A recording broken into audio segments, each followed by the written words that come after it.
Hey, welcome back everyone. It is now February 18th of 2020, and ever since the release of Star Wars The Rise of Skywalker, a lot of fans have been quite worried with exactly what the future of the Star Wars franchise is going to look like, and exactly where it's all going to go moving forward by Disney and Lucasfilm.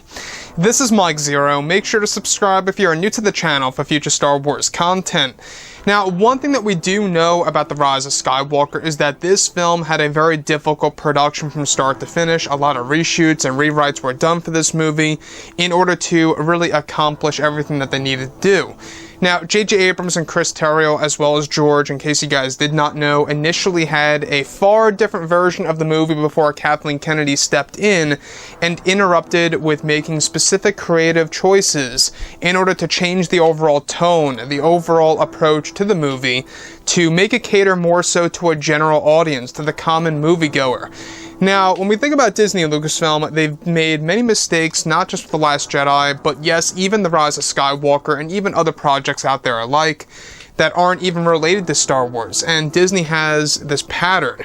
And now we're entering into a phase in which we are going to be going into this new Star Wars universe that's going to create a library's worth of Star Wars content, which I'm still very excited for, because now that Kathleen Kennedy is currently out of the picture on a creative scale, that's one great thing about the future of Star Wars. But everything related to what Mark Hamill had to go through seems to be quite exhausting, not for him just as an actor, but also just for him as a person.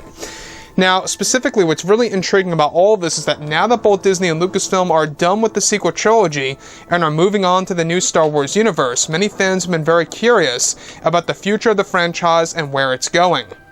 It's noted that one of the big plans by Disney is to restart the franchise in a satisfying way for fans on how they handle everything moving forward. It's noted that, however, that during the production of The Rise of Skywalker, many changes were made to the core of the story by Disney and Lucasfilm in order to create a new tone for the film by Kathleen Kennedy.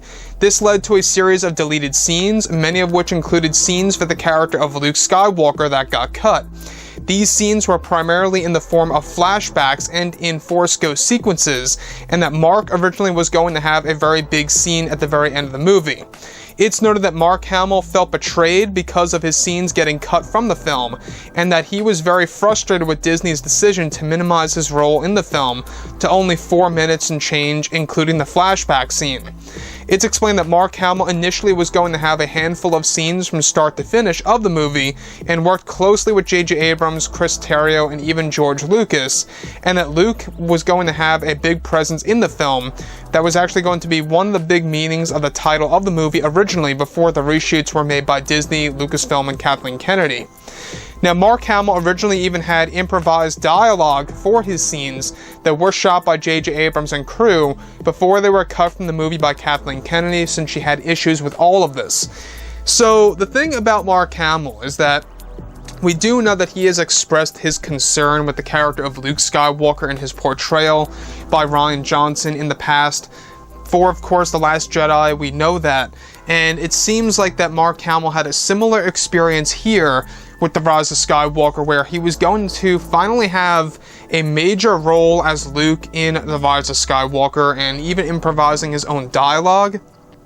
Essentially having the ability to write in his own lines into a Star Wars movie that were completely cut because Kathleen Kennedy was not happy with how they were actually being used in the movie by Mark Hamill.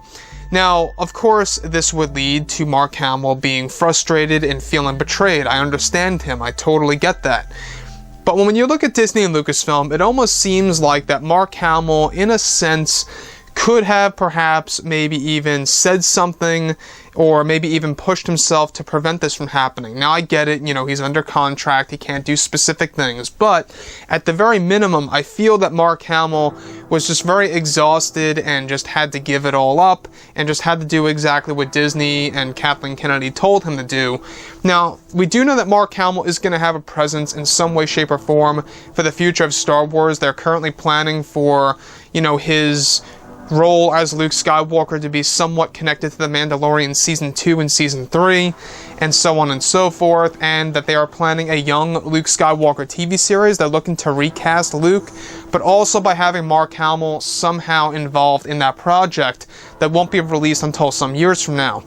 Now, the thing about the character of Luke is that we do know that we only got so much of him in The Rise of Skywalker just as a Force ghost, and that brief segment of a younger version of him in the flashback scene when he's talking to Rey. So Mark really did deserve better in the sequel trilogy. I think that he deserved a lot better, because he really got, really shortchanged of the character of Luke. He really got robbed of what he could have done with the sequel trilogy as the character of Luke Skywalker. So anyways, guys, drop a comment below. Let me know what you think about all of this in the comments. And if you guys did enjoy the content for today, do make sure to drop a thumbs up on this video to support the channel. I thank you all so very much for the kind support, and I'll catch you guys next time.